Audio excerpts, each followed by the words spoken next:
Hello there, everyone. It's me again. We are going to... Whoa, my goodness. We are going to continue playing this game. This is the frame that we left off in. It should look a lot more familiar once I actually run the application. So, fun fact, I couldn't figure out why the menu was appearing off the screen when I paused. So I just quickly fixed it for that frame only. So you guys could even see what, oh my goodness, it's so loud still. So you guys could see what it actually looks like. So if I pause, this is what the menu looks like when I'm in it. Kind of unfortunate because this is where you change your items later and you probably won't be able to see it because I won't fix it for every frame. But I just wanted to fix it so you guys could actually see what I was doing. It doesn't affect gameplay that it appears way off the screen over off of this side. But I just wanted you guys to see it, and I already said that. Anyway, so last time we fell into this cave. Shelly is in the cold cave over there with a lantern, and we went to explore. We broke that rock barrier out here with the pellet gun. Or pellet gun, the slingshot. Spoilers. And we are going into the fossil dome. So... Pitio is duly amazed. No way. Is it really possible for a place like this to exist? I feel like I'm dreaming. As most of us would. So I want to say that I'm sorry I haven't had a chance to reply to all the comments in the previous video yet. But I will attempt to do so. I also thought it would be kind of funny if, since this is an episodic recording, like I record probably 15-20 minutes at a time. That would be kind of cool if you guys actually made comments of things you wanted me to say or something, make it more interactive because we're all one big family here. Why not? For example, I can't remember their names now, which is terrible, but somebody just said, oh, wasn't it Riley? Riley Evans, was it? He said, oh my god, yes! In his comment in all caps. And, me and or myself asked if the barrier bug is in this version, which it is, me and or myself. Even though it's petrified, it would be worth a try to burn it for heat, which is wrong, because I don't think you can burn rock, Pitio, but whatever. He's desperate at this point. Even with Sally's slingshot, you couldn't break out a piece. But yeah, just be, shoot, come on, let's all just have fun here. If you want me to say something that crazy, in that crazy voice or whatever, just say so, why not?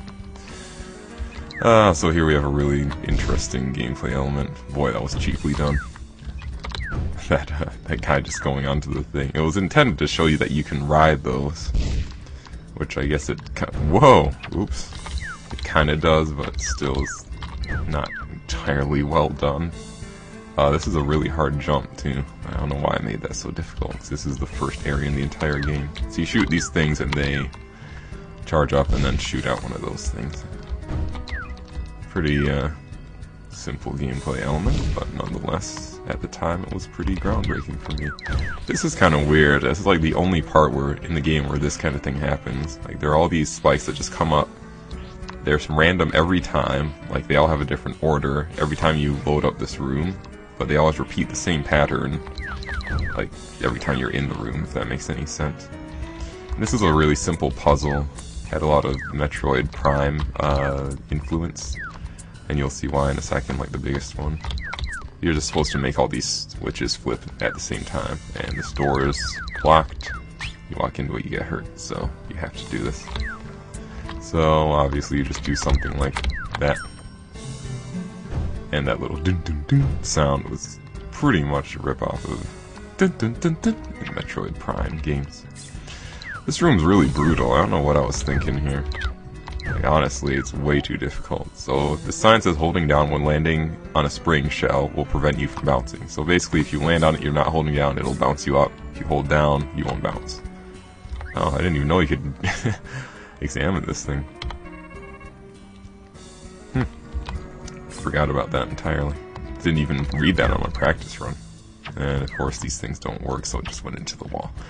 So then I made this, which there are like enemies down here. There's the thing shooting at you, and of course, if you land on the spring without holding down, you're going to bounce into those spikes.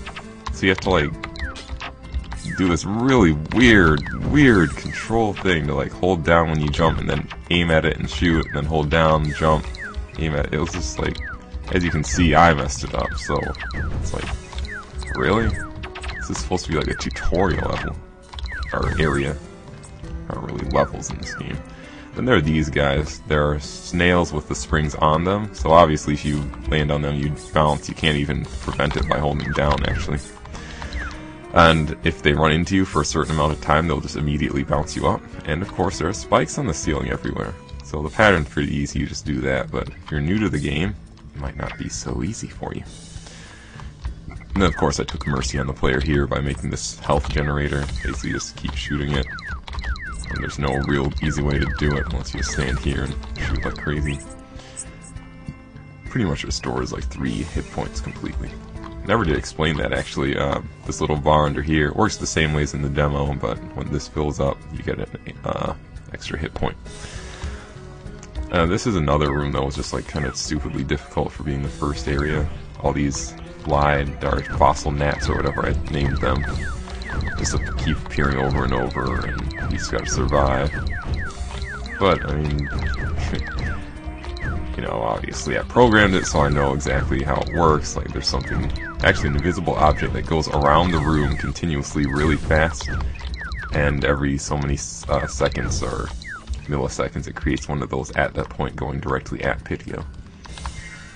But there are a lot of them, and that's kind of a tough thing. Alright, so... okay, once again, the menu's off the screen, but I'm using it to save right here. And we're coming up on the first boss in the game. I kind of like how this turned out, too. The ground is kind of like above you. It just kind of looks cool, and I like how the music stops, kind of makes you feel that anticipation, and then... boom! There you go. Introduction to the boss. So very simple pattern. Comes up, goes down, comes up, goes down. This part's really actually kind of scary because of how incredibly forceful that punch is right there. Or that, whatever that, you call that slap or something. It's also really hard to hit it. But you can hit it. That's how it looks when it hits you. Just wanted to show that. It's brutal. Music was okay. I never was a big fan of the music in this area. It's really kind of generic, and it like somehow works, I think. You couldn't be the judge of that, because obviously I'm biased, but I thought it worked, but it still isn't like that pleasing of music for some reason to me. And he's turning red, which means we're close to beating this guy. I really like too how, oh boy, I didn't even mean to get hit by that one. I like how it's quivering the whole time. Kind of like it's just going insane the whole time. And there we go. Of course, I love me a big explosion. You will see that many times through this game. Hey, look! There happens to be a drip coming from the ceiling and logs that are new. Whoa, how in the world? These logs look like they're completely fresh. They even have leaves on them. It's almost like they've just been cut. But there are no live trees down here, and there aren't even any people down here to cut them down. Are there? Oops, I'm sorry. He says enough dawdling, I've got to get this wood back to Shelly before that lantern runs out. I didn't mean to skip it like that, but I was goofing off and did it by accident. Alright, so now we begin the long haul back through the Pebble Cavern. Again, no saving in the menu. But this was actually pretty merciful. It's the one merciful thing in this entire area, but you'll notice that the haul back is not nearly as long as the haul coming, and I'm just going to skip that home. Use this cannon when you want to return to the start. You think, well, how far back can it send you? Oh, and watch this. That's kind of scary, isn't it? So, here we go. And we're already all the way back here. So it's actually kind of cool that it skips all that room that you did. It feels like it takes 10 times longer to get there than it does to get back. And of course I have this gauntlet here on the top. Oops. And this thing, which makes a really obnoxious noise. Whoa! Hey, your fire rate's a lot higher than I remember making it. Oh well. And we're back. We are back! Of course, this is the one room where I fix the menu so you can see it. Whoa, hey, look at that. This boulder wasn't that far over last time. Wait a second. Has this boulder moved since I last saw it? Indeed it has. Interesting. Oh my goodness, that lantern is dying fast. Exactly. I am back, Shelly. Only this. I like this line. I don't know, but let's burn it first and ask questions later. Or it doesn't say first, but let's burn it and ask questions later. And he runs into a problem. Oh no. What? No matches. What? I used my last match to light the lantern, you dope. Yeah, that's not, when people are in desperate situations, they do things that don't quite make sense. Because they're only thinking about the moment. No way you can light it with a lantern. Hey, Shelly, do you think you could be, blah, blah, blah. Do you think you'll need this slingshot? Sure doesn't look like it. Good. And he just snaps it in half. What'd you do that for? Very weird animation there. It's like, there's just something weird about it. It's like, really? And of course, that's how a fire starts when you know, start fire by friction. But you didn't know that? That's how a fire starts. Well, you did it. Phew. Well, Jason looks like you're a regular scout after all. Huh, thanks. Speaking of scouts, I wonder if the rest of the group has investigated. Yeah, well, you go check out the communication. Yeah, you're right. Alright, I'll be back. And you can't even talk to her. Another little thing that I actually kind of like is the sparks that come out. I don't know if you'll be able to see them, because when I put them on YouTube, for some reason, I still get quality loss, which I didn't think I would, but I think I'm exporting the videos wrong or something. Anyway, we're going back to that pit. So, in a few minutes, the mood of the game's going to change slightly. Not the mood, but just the storytelling becomes a lot less strong because I started focusing on the gameplay. So all the cinematic nature of the game is going to pretty much go away, which is kind of sad because I really like this part. Hey! Anybody up there? How could they not have noticed the path by now? Surely a rock didn't fall in its place and bury it completely. Oh, this is hopeless. No, I refuse to believe it! I'll get Shelly out of here even if he means driving her to my back and climb this shaft with my bare hands. Alright, I'm just going to shut up for well, actually, I'm not going to shut up for this part, but there's actually a musically timed, oh yeah, so he goes back, they're not there, musically timed scene, which I thought came out pretty well.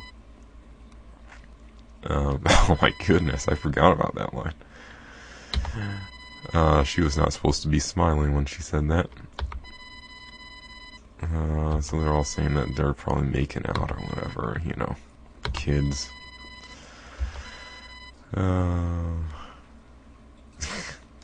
Whatever. Hours later.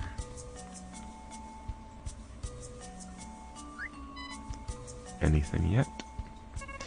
No, nothing yet. I don't know what's taking them so long.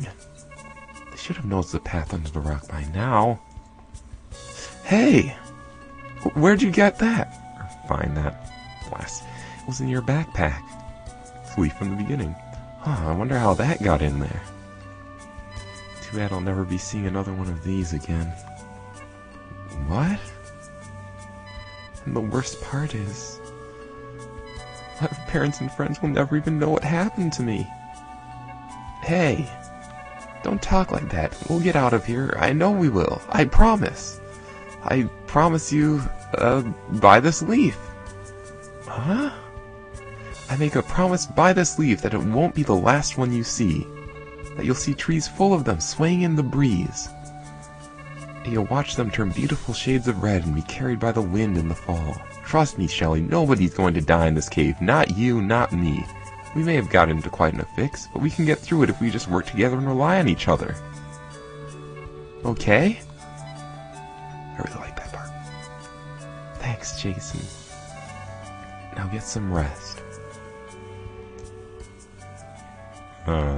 Yeah, that's pretty much the highlight of this whole beginning sequence right there. I really like the pause and then okay. It's like, that's pretty much the definition of Pidgeot's character. Oh my goodness. So loud. That's meant to actually be legitimately scary if you have the volume up. It's just like noise out of nowhere. What was that? And why didn't Shelly wake up? I can't believe that noise didn't wake up Shelly. She must have been sleeping incredibly soundly. Yeah, no kidding. No, she's not dead. Oh my goodness, that rock fell off. Alright, this is where it gets kind of weird. I don't know. Hey, that rock fell off somehow. Maybe it has to do with all that rumbling. Yipe! A surface dweller. I don't know why it shows that. It's obviously not supposed to be like that. She's supposed to just look thrilled and say perfect. Oh, I'm sorry. Where are my manners? My name is Mala. What's yours? Jason. It's very nice to meet you, Jason. Notice the facial expression is off sync. I don't remember why I left it like that. What is a surface dweller like you doing down here? I don't know why I'm talking like that. It's not at all how I imagined her voice to be. She's just supposed to sound like one of those Amazonian, like, super attractive fighting women. I know it sounds stupid, but like Xena or something. Okay, this part, I apologize for this part. There's so much dialogue and it's so boring. Nothing happens for the next 5 minutes and I'm so sorry. So basically they have accommodations. She met Dr. Karima, who's in the cave for research. She invites Pidgeot to go with her so that she can have food and survive. And again, her smile was out of sync. Thank you so much. Invisible wall. You can't go that way. Mala, in one of the there are 3 storylines to this game that I like, 2 of which, including this one, I'm not going to use. But one of the storylines involves Mala being almost the main character because she plays such a huge part in it. Wow, she really is sound asleep. You know, I only just met Mala and I'm already putting my whole trust in her. There really isn't any evidence she's even trustworthy. But what other choice do I have? Okay, this is like one of the best parts right here. Oh, I almost forgot my promise. I like that. Like goes back and picks up the leaf. I didn't even remember that until I just played it for my practice run. I was like, man, maybe I can make video games. Yep, this is her. Yep. Good, looks like she's light enough. Light enough for what? I neglected to mention a slight obstacle in our plans. Of course, which is... Didn't even occur to me that the surface kind can't float. Well, of course I can't. She's gonna have to carry one of us. And Shelly's light enough for her to carry. So... I've got it figured out. You'll just have to ride Mickey. Mickey. Oh my goodness. That's what was making all that noise. You know, I don't want to ride that thing. Oh yeah, of course I beat that player over the head with it. That's what I mean about dialogue being terrible sometimes. Think you enjoy it? Well, I don't have much of a choice. Oh boy, sneeze coming up. Sorry, guys. Oh, it went away. Oh, there we go. If be careful not to fall off, you'll end up starting all over. See you at the other end if she flies away. Why would she do such a thing to me? Alright, let's just save just for the sake of it. Also, rocks fell, so I can't go back in there. Alright, here we go. So this part's actually kind of cool. This is like the bridge between all the boring dialogue that we're going to go through in this episode. So this thing actually carries you, and this part was obviously very unfinished, but it's just an obstacle course. You ride this thing, it has momentum, and you just try to keep up with it. Pretty typical, but... Oh, and you press down, it goes down, and you let go, and it stands back up, and just plods its way along. So if you fall off, which I guess I should show you, although it does affect something later. If you fall off, well, let me just see if I legitimately mess up, which I might. So it gets really hard up here. You're supposed to bounce on that, but I just didn't, and I almost got too late. Whoa, you go down. Whoa, you go up, and then whoa, you go down. Oh my goodness, I almost fell off. And then, all right, so I'm just gonna fall off here. So he will just chase you down, pick you up, and you actually have to watch him carry you all the way back, the way back. I don't know why I would do this. Right, yeah, like if I were to do this kind of thing again, I would just make him go a lot faster. Also, there's no music here, and I did intend to have music, but obviously I never made it. I couldn't figure out what kind of mood it should have been. Like, I'd probably just reuse the Pebble Cavern music. Hard to do it now anyway, so you just do that whole thing again. Brutal, right? So, depending on how many times the player falls off, the dialogue at the end changes. Like Mala and Shelly, well, actually, if you make it in one shot, Shelly actually says something. If you don't, then she doesn't. She basically just says, like, good job, Pitya, or something. If you fall off a ton, I think they start dogging you pretty bad. Although I'm not patient enough to actually test it out. Although maybe I should.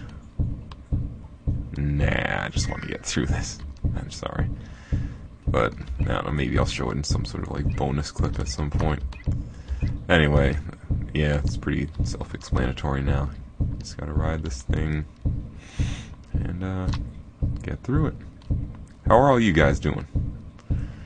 It is September 23rd today.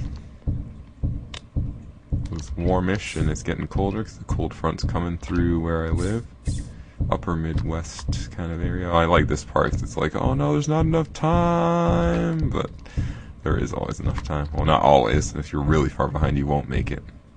And you could actually jump off now, but why would I do that? Hey, you made it! Yep. See, that didn't take so long. Yeah, I guess not. Let's get to the sanctuary. It's right around the corner. Okay, so if you make it in one shot, she basically says, like, wow, that was fast, video. And then Shelly says, good job. And he's like, oh, yeah, I guess it wasn't so bad after all. And then they just go the same way. Oh, yeah, you'll never get back up there again. Alright, so this is where I started getting really tired of making story and just started cheaping out on everything. Alright, we got here safely. Well, obviously. She's awake now. She's still exhausted. Oh, so basically she says you can't go in there. Meantime, I'll tell you about our sanctuary. So there are 3 different areas. Left, right, down. Mr. Karimo built those to keep creatures from coming in, but since she lives here, she figures he doesn't have much to worry about. So I can bring them whenever I need to. And then there's this thing, which is never ever explained or has any importance. Because I never finished this. That was actually intended to be the final boss. Spoilers. It's just a thing that drifts down the ceiling. Sorry for not reading all the dialogue, but it would take forever if I did. And you can talk to her if you go to the edge here. You can't actually go in there. Can you go in here? Oh, yeah, I put that thing there to keep you from doing it. Very cheap way to keep you from... No, I don't know why the... No, whatever. Alright, so get ready for a long haul of just pointless dialogue. Very good, you're here. Hello? A very fine lad you look to be. Yes, because of you we may finally escape this cave yet. What do I have to do with that? Hasn't your pretty escort told you? Apparently not. I see. Suppose I'll be the one to divulge the... I suppose I will be the one to divulge the situation to you. Oh my god, terrible. I've never been able to do a good Yoda impression. Opus Karimo, a very researcher. Oh my goodness. So bad, I'm so sorry, guys. I'm just gonna go through this really fast. You don't even have to read it. There's like nothing here that matters because I never finished it, but he's trying to build that thing. He got in here because he came in here, and the collapse happened, and he didn't know how to get out. And so he met Mala, and she came and brought him here, and suddenly she like had food for some reason. I don't know if I ever explained that, but anyway, if you go from here, you get out, and then he gets upset because Video tries to interrupt him.